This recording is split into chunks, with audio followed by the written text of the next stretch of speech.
Hi guys and welcome to today's video. Why am I starting this video in the garage? Well, that's because first of all, I'm picking up the ingredients for today's video.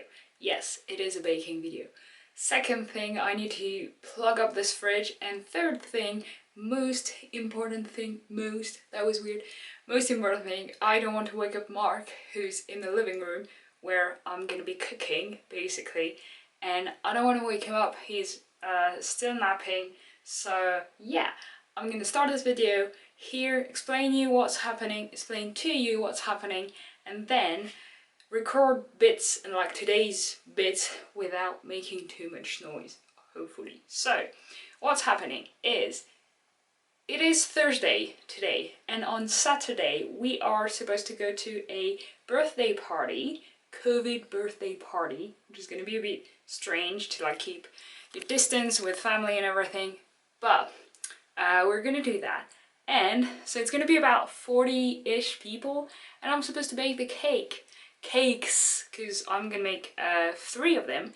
One big one, which is gonna be chocolate on top of chocolate on top of chocolate, and 2 smaller ones, which are gonna be my favorite associations ever: strawberry, what am I saying? Raspberry and white chocolate. This is raspberry, white chocolate, and cherry and white chocolate are amazing. I wanted to do fresh raspberry and white chocolate, couldn't find fresh raspberry, but still went for raspberries. I don't know why I didn't try finding fresh cherries. That's the story of today. So today, Thursday, I am planning on making the ganache because they need to set in the fridge in order to firm up. I don't know if I'm gonna make all of the ganache today. Maybe just the filling one, and the whipped one I'm gonna do tomorrow, I think. But what definitely needs to happen today is the decoration elements. So I want to make like chocolate letters to spell out the birthday boy's name, chocolate letters, chocolate like flowers and stuff like that, and also caramel fancy looking things. So basically all of the like pretty bits of the cake I want to make today. So yeah, let's get going. So in theory I know how to temper my chocolate, I just don't have a food thermometer. I just like never got around to buying one. I know though for dark chocolate you're supposed to bring up your chocolate to 50 to 55 degrees Celsius, which is what I'm doing now. I then have some of my chocolate, like remaining chocolate, in the freezer. I'm gonna add that once it's around like 50-55 degrees, which I'm gonna guess when it's there, which is not the most precise of things.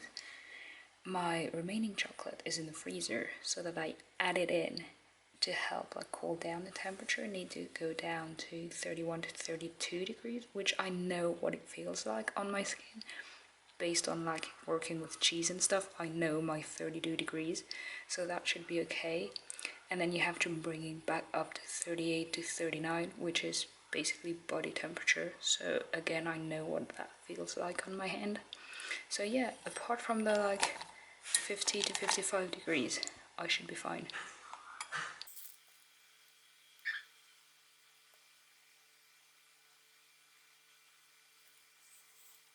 And welcome to day 2 of filming this video. Yesterday had to leave for archery practice quite earlier than expected.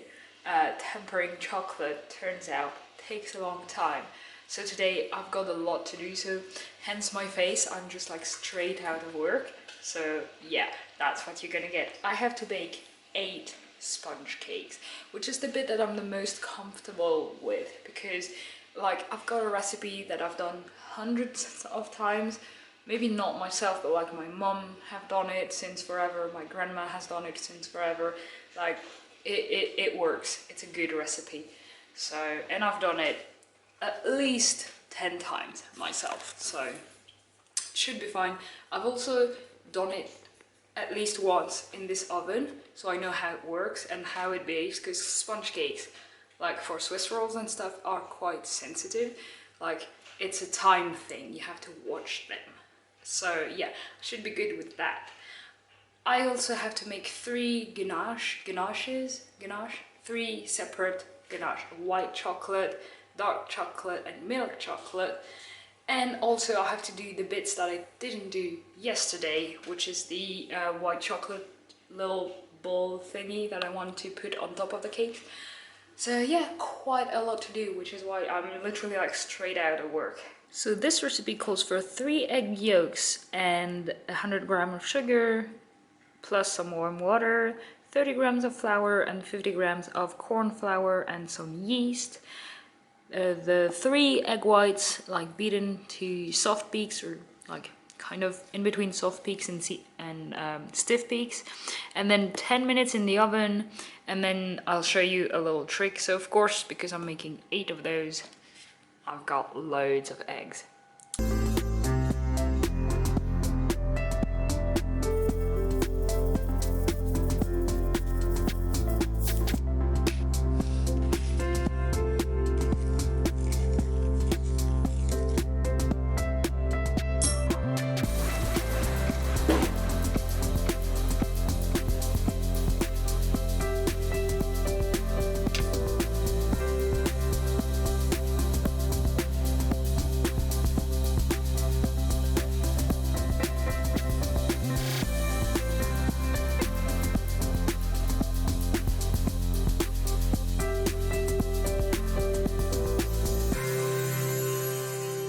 So, time for a cake update. Mel, why are you in this like weird echoey and empty room? Well, because that's where I'm storing the cakes.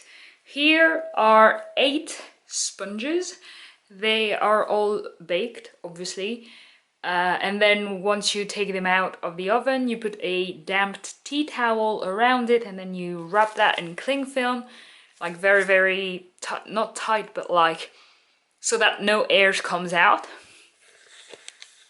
And basically what this does is traps the moisture inside of the cling film, so they are going to stay super moist until tomorrow, when I am going to be stacking them and like decorating them. But slight issue, I didn't realize that these were going to be so thin. So my initial plan was 2 layers per cake, like 2 sponges sandwiching a filling. That's not gonna work, because that's gonna make like a super flat cake. So I thought about it for a while, and I realized, okay, either I'll make flat cakes, that's alright, not professional, mistakes everyone can make, but the thing is, I thought about it. So it's gonna be annoying to me if I'm like, yeah, I knew they were going to turn out flat and I still did it. So I'm not going to do it. I am going to go the extra mile and bake a 3rd layer per cake. That means 12 sponges in total, so an additional 4. Few issues with that. First of all, ingredients. Luckily, my boyfriend is amazing and drove to the store and got me the ingredients that I was missing for those 4 additional sponges, so that's good. Another thing, it is 6 p.m. on the clock. Can you see that? Probably not. But yeah, it is 6 p.m. Still not showered. That doesn't matter really. But 6 p.m. still have all of my ganaches and those like white chocolate decorative bits that I have to do. And I have 4 additional sponges to make, so it's gonna be a long night. Probably gonna have another coffee. I woke up at like 4:30 to go to work this morning, so it's gonna be a long night. But these need to be cool, and the ganache needs to be cool as well, so that I can build the cake. So I need to do that, all of that, before I go to bed. Yeah, that's gonna be a long night. Another issue that I have is actually quite worrying. So you know, I told you that you were supposed to put a damp tea towel in between like the cake and the cling film. Well, I had 8 of those. 8 plus 1 to actually do the dishes, but I can't use that one. So now I have to make 4 additional sponges and I don't have tea towels. So I'm probably gonna have to use like pillowcases or shirts or anything that I can make work with. But we have dogs, so loads of stuff are actually covered in dog hair, so I need to find clean pieces of fabric that are not covered with dog hair, because yes, even clean t-shirts and stuff have dog hair. What's up, you guys? It has been a very short night, as you can probably tell by my voice and my face. I have just slept, have not taken a shower or anything. We are entering our 40th, no, hour number 14 of cooking. 14th, yeah, not 40th, gosh. What am I saying? Yeah, English, difficult. So, yesterday I baked 12 sponges. I found some tea towels. I went to my sister-in-law house to get like 4 tea towels, in addition to the 8 I had, to make 12. I think I didn't even record, yeah, because my brother died yesterday. So yeah, I had them basically laid on a bed, like in our guest bedroom, and it takes the entire double bed. Now, I have 6 of them here. I have 2 boards that I wrapped in aluminum foil, and I'm gonna stack them. I'm gonna start by the raspberry white chocolate one. The reason why I stack them now is because I found that layer cakes, at least for me, like I'm not a professional, they tend to squeeze out the filling.